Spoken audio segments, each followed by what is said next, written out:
Ele determina as regras, ele determina as condições. O trabalhador, se ele estiver sozinho, isolado, ele vai, se ele não aceitar, ele é demitido e outra pessoa entra no lugar dele.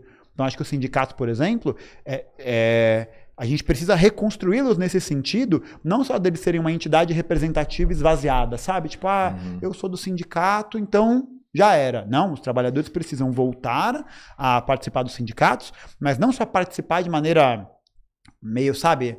Participem dos sindicatos, mas construir uma linha política de dentro dos sindicatos que possa garantir essa autonomia, que possa garantir essa possibilidade em que os trabalhadores vão estar organizados para conseguir colocar as suas demandas. Engraçado como que esfriou esse debate da escala 6x1, né? Acho que ninguém tá falando mais sobre isso. Isso me pareceu um pouco cortina de fumaça. Foi bom eu acho que a Erika Hilton agora, ela falou que vai ser candidata em 2026 para presidente. Né? Eu vi isso. Um pouco, hein?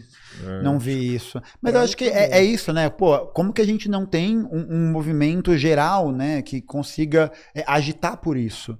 A gente tem, por exemplo, no PCBR, algumas iniciativas que estão sendo tocadas agora pelo questionamento da escala 6x1 e de outras escalas. No Rio Grande do Sul, por exemplo, os camaradas estão tocando um trabalho muito importante de agitação nesse sentido contra a rede de supermercados Zafari, porque eles têm uma escala de trabalho que é uma escala de 10 por 1. 10 por 1? É uma escala 10 por 1.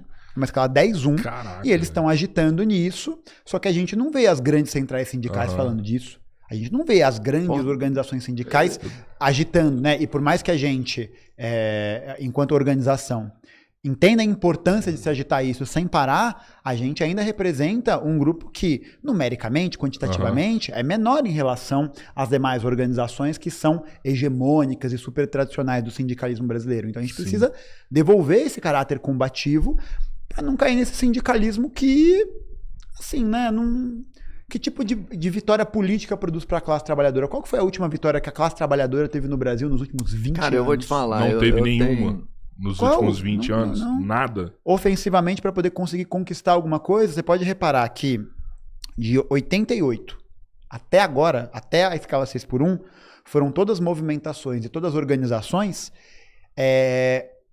como é que é? Não é recuadas, mas movimentações de reação. Movimentações de reação. Então, tipo, vão tirar um direito, vão tirar alguma coisa. Aí a gente... Não.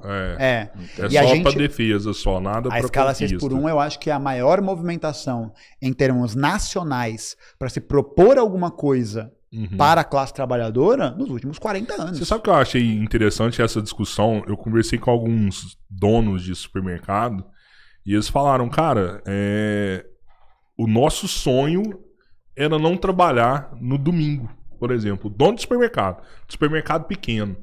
Pô, mano, então por que você não fecha no domingo, então? Eu não queria muito, cara, só que eu não posso. Eu tenho que trabalhar no domingo porque o outro não fecha. Se eu não abrir, eu vou perder cliente, eu vou perder mercado, então eu tenho que abrir. Mas pra ele, tudo que ele queria era não ter que abrir, sabe? Concorrência, né? Não tem como fechar, pô. Imagina, como é que você concorre com uma lojinha que fica aberta 24 horas?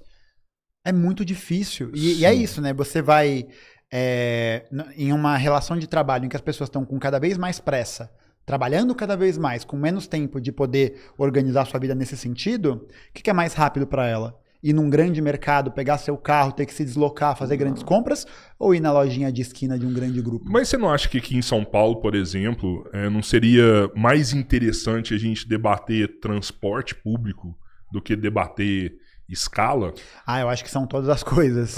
Eu acho que são todas as coisas. Por exemplo, a gente tava em Salvador. Cara, o cara que mora em Lauro de Freitas, pra ele ir pra Salvador, ele demora 2 horas de trânsito. Sim. Aí ele tem que acordar 5 horas da manhã pra chegar no serviço às 7, e depois ele vai chegar na casa dele só 9 horas da noite. Né? Então, assim... Ele ficou quase o mesmo tempo trabalhando, que ele ficou se fudendo. 4 horas no trânsito. Né? Eu acho que se você conversa com esse trabalhador, fala assim, e aí, você quer o fim da 6x1 ou você quer chegar no seu emprego em 20 minutos? É isso. Eu acho que ele fala 20 minutos. Acho que são debates que não são concorrentes. Acho que são debates que acontecem simultaneamente em paralelo. Porque o fim da escala 6x1 é também uma defesa de uma valorização da força de trabalho.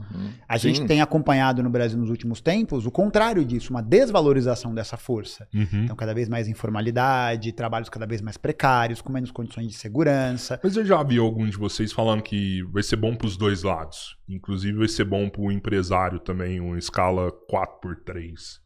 Eu acho que vai depender muito de como vão ter outros dispositivos que vão dar esse suporte, né? Porque você só acabar com a escala 6x1 para esses pequenos negócios, num primeiro momento, é aquilo. Você vai gerar uma nova demanda, porque você vai ter uma nova movimentação de mais empregos que vão ser gerados, e aí os mercados vão continuar circulando nesse sentido, mas precisa de uma política de crédito, de incentivo, de uma política que, de fato, torne possível esses pequenos negócios. Mas sabe o que eu acho que é interessante, falando das duas situações, já que elas são... né, elas têm que andar junto. É que eu vejo também, mano, principalmente da esquerda, uma posição de que vamos cobrar mais do empresário, vamos cobrar mais.